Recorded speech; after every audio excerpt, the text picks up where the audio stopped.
কাকিমা, কাশছো কেন? তুমি যে বলছিলে ডাক্তার দেখাতে আবার যাবা না? আরে বাবা, কালকে গিয়েছিলাম ডাক্তার দেখাতে, আমার শরীরে একটু রক্ত নাই রে বেটা। আমাকে এ বাড়ি থেকে ডাক্তার দেখাতেও দিচ্ছে না পয়সা, রক্তও কিনে দিচ্ছে না, রক্ত নাই, কি করব, শরীর খুব খারাপ। হ্যাঁ গো কাকিমা, তাহলে আমার তো অনেক রক্ত আর তোমার আমার রক্ত তো সেম, ও পজিটিভ, তা আমার রক্ত লিবে? আমি আবার মুসলমান, আমার রক্ত লিবে তো? কি করবো রে বাবা, কি বলবো ভেবে তো পেছি না। ও তো মুসলিম, আমি তো হিন্দু, আমার তো ছেলে বলেছে ওর রক্ত যদি আমার শরীরে যায় আমিও তো মুসলিম হয়ে যাব, কি জানি বাবা, বললে তখন আমাকে আবার বাড়িতে থাকতে দিবে না।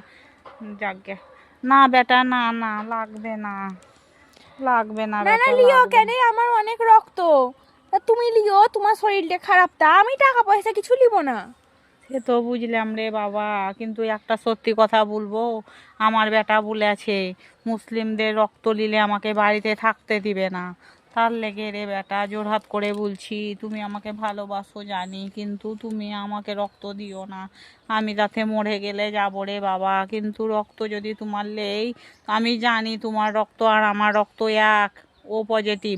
তোমার রক্ত আমার রক্তের রঙও লাল, হিন্দু মুসলিম সবই ভগবানের দান, কেউ আলাদা আলাদা হয়ে আসেনি, সবই সেই আল্লাহ বলো ভগবান বলো একই। কিন্তু আমার ছেলে পেলে আমাকে বলেছে বৃদ্ধাশ্রমে রেখে আসবে, মরলে ওখানেই মরবো, আজকেই মনে হয় শেষ দেখা।